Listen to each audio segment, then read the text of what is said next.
Niño testigo de una masacre relata su drama y hoy es símbolo de las víctimas de la violencia. Mujeres víctimas con ácidos claman por urgente reglamentación de la ley que otorga más cárcel a responsables de esta abominable práctica. A instancia del Consejo Nacional de Paz se llevarán propuestas a la mesa de diálogos con las FARC. En Así nacen las leyes, la ley que busca una jornada escolar complementaria. Urgen intervención en Cúcuta. Situación de Venezuela golpea la economía de la capital norte santandereana. Buscan pagar salario mínimo para jóvenes de estratos bajos que presten el servicio militar obligatorio. Hoy, en pocas palabras, la historia del congresista rockero. Mabel Kremer presenta las noticias. Buenas noches. Se conmemoró el Día Nacional de la Memoria y Solidaridad con las Víctimas en el Congreso de la República con historias impresionantes. Una de ellas es la de Jairo. Cuando tenía 11 años fue testigo de una masacre en Ochalí, corregimiento de Yarumal, en Antioquia. En esa tragedia fue asesinado su padre. Recuerdo que lo dejó marcado para toda la vida. Hoy lidera una ONG dirigida a los niños que son víctimas del terrorismo. Mi historia empieza un 18 de enero en el 2000, en la masacre que hubo. Siendo las 10 de la noche, llega un grupo armado de aproximadamente 20 personas con un distintivo acá que decía AUC.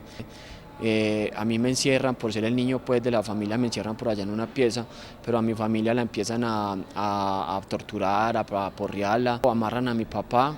Lo sacan siendo las 10, 11 de la noche. Esta gente fue, arrasaba por todas partes, con todas partes, matando gallinas, ganado, quemándole la ropa. A pesar de su corta edad y que esta masacre marcó su vida para siempre, Jairo entendía que él no era la única víctima. Me meto en la idea y la meta de no velar por mis derechos. Bueno, mis derechos porque soy víctima, pero hay otras personas, niños, niñas, jóvenes, víctimas del conflicto armado que no tienen de pronto esta voz que diga, hey, ahí en la Loma de Ochalí hay unas víctimas. Para rescatar a estas víctimas creó una corporación. Con un proyecto de restitución de derechos, pero con trabajo psicosocial, psicomotriz y físico. Así como Jairo, alrededor de 100 víctimas del conflicto armado que sufre nuestro país hicieron presencia en la conmemoración del Día Nacional de la Memoria y Solidaridad con las Víctimas del Conflicto Armado. Cada uno de ellos, al contar su historia, quiso sensibilizar a los colombianos y piden que no los olviden. Que las víctimas puedan hablar en el Parlamento tiene un significado, no solamente porque testimonian de su situación, sino porque expresan sus puntos de vista críticos sobre la ley que ha sido emitida por el Congreso y la institucionalidad que le corresponde. Durante este evento realizado en el Salón Elíptico del Congreso, se aportaron ideas sobre cómo continuar con los procesos de reparación integral una vez se ha superado el conflicto armado. Reglamentar inmediatamente la ley que castiga a quienes atentan contra otras personas con ácidos o cualquier tipo de sustancia corrosiva, exigieron las víctimas de estos hechos. En la última semana se han registrado 4 nuevos casos. Queremos justicia, estamos cansados, no más agresiones. Elizabeth Ruales es una de las 926 víctimas de ataques con ácido en los últimos 10 años.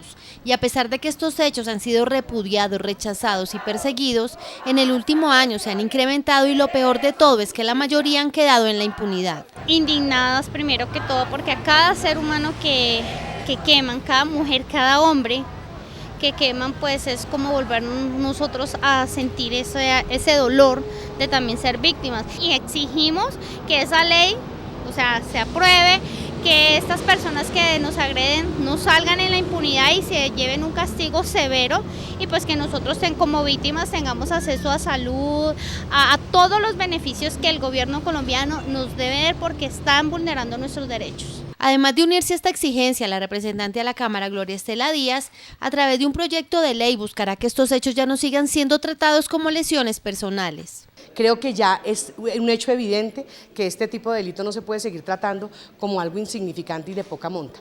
Queremos que sea un delito autónomo y que tenga penas ejemplarizantes. Por eso, calificado de esta manera, estamos hablando de penas que podrían ir hasta los 45 años y multas de 657 millones a 1.848 millones de pesos. Elizabeth, en representación de todas las víctimas agredidas con ácidos, espera que de una vez por todas se haga cumplir la ley de autoría del ex representante a la Cámara, Oscar de Jesús Marín, y la congresista Gloria Estela Díaz, que fue aprobada hace 9 meses. El anuncio de reactivar el Consejo Nacional de Paz, congelado desde el fracaso de los diálogos del Caguán, pone en pausa la polarización entre la oposición y el bloque del gobierno en el Congreso. El anuncio permite además que la sociedad civil construya propuestas que puedan ser llevadas a la mesa de La Habana. Esta semana en el Congreso, la Comisión de Paz de la Cámara de Representantes convocó a diferentes sectores de la sociedad, entre académicos, ONGs, representantes de la víctima y demás, para que el Consejo Nacional de Paz sea una importante herramienta dentro del proceso. Así lo indicó el representante Juan Carlos Martínez, copresidente de la Comisión de Paz. Ahora el presidente Santos ha anunciado que va a revivir la figura del Consejo Nacional de Paz, una figura que existe desde hace buen tiempo, pero que hacía tiempo no se reunía. El Congreso no se va a quedar quieto. El Congreso, la Cámara de Representantes, ayer las copresidencias de Cámara de Representantes convocaron a ese Consejo Nacional de Paz para empezar a ponerlo en sintonía con el momento coyuntural que vive el proceso de paz en La Habana. Y fue muy afortunado, creo, fue de muy buen recibo por parte de todos los asistentes. Creemos que la gente es más la que cree en el proceso de paz que la que no cree, es más la gente que quiere que haya paz en Colombia. Vimos gente muy inteligente, muy capaz, con mucho conocimiento, con muchas ganas de aportar, y eso per se ya es importante. Y que el presidente Santos haya tomado la decisión de convocarlo me parece lo más importante y lo que más hay que ponderar en este momento. Desde el gobierno se espera poner en marcha estos consejos a nivel nacional y allí recoger información importante para cubrir las necesidades de los colombianos afectados por el conflicto, que serán llevados a La Habana para fortalecer el proceso de paz.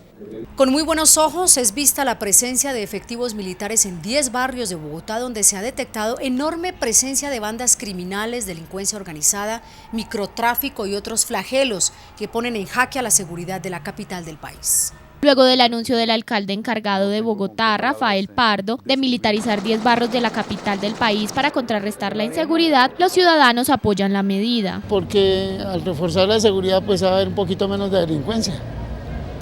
Llámese policía o militares, a mí me parece bien. Porque hay barrios muy peligrosos aquí en Bogotá que la policía no da abasto para nada de eso. Para José Gonzalo Gutiérrez, representante por Bogotá, es deber del Estado garantizar la seguridad de los colombianos. Yo pienso que antes estábamos en mora de tomar decisiones y me parece que el presidente y el alcalde encargado pues han tomado una de las mejores decisiones. Según Orlando Velandia, la militarización no debe generar confusión en los ciudadanos. Esas medidas han de ser bien tomadas si se garantiza que los miembros del ejército no van a generar ese riesgo y ese pánico de entrar en choque con los ciudadanos. Lo cierto es que a los habitantes de la capital colombiana no les importa si es la policía o el ejército quien les brinde seguridad. Lo que quieren es una ciudad tranquila. Los estudiantes de colegios públicos del país tendrían más horas en sus jornadas escolares. Actualmente los niños y jóvenes estudian 5 horas en primaria y 6 en secundaria. Sandra Rodríguez se reunió con el representante Juan Valdés para hablar del proyecto de ley que establece los lineamientos de la jornada escolar complementaria. En Así nacen las leyes.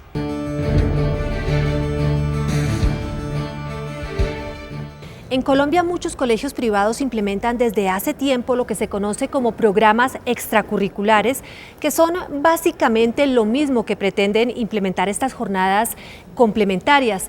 Representante Juan Valdés, ¿por qué nace esta iniciativa y qué son las jornadas complementarias?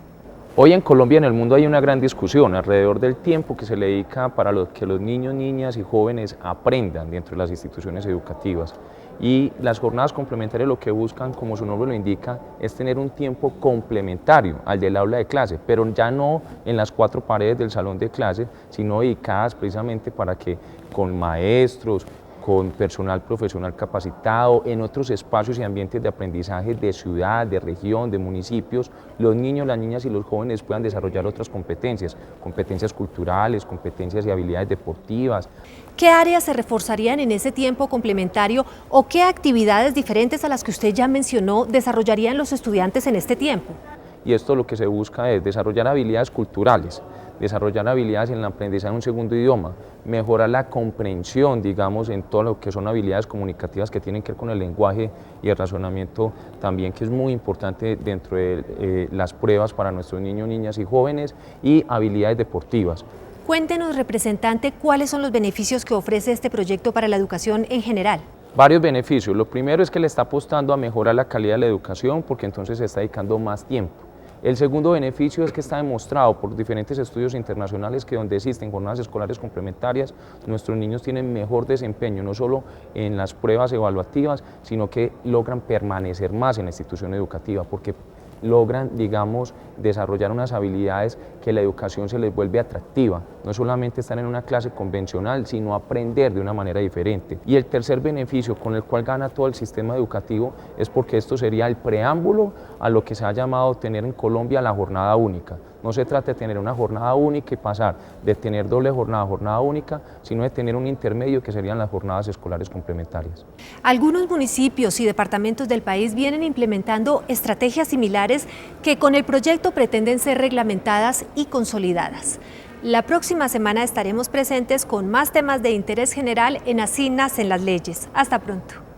El proceso de aprobación en el Congreso del Tratado de Libre Comercio entre Colombia y Corea sigue a paso lento. Aún existen posiciones encontradas en la Comisión Segunda de la Cámara. La firma del Tratado de Libre Comercio con Corea ha suscitado diversas posiciones en cuanto a los beneficios e inconvenientes que podría traer para la industria colombiana. Por su parte, el representante del Partido Conservador y ponente del proyecto Telésforo Pedraza dice que el TLC traerá grandes beneficios para la agricultura y el sector ganadero del país. Corea es un importador de alimentos y de productos cárnicos, que Corea importa más de 22.000 millones de dólares anuales de estos productos. Por otro lado, el representante del Polo Democrático, Germán Navas Talero, tiene una posición diferente, pues cree que este TLC solo beneficiará a los coreanos. Vamos a competir con Corea. ¿Qué vamos a exportar a Corea y qué nos va a enviar Corea a nosotros?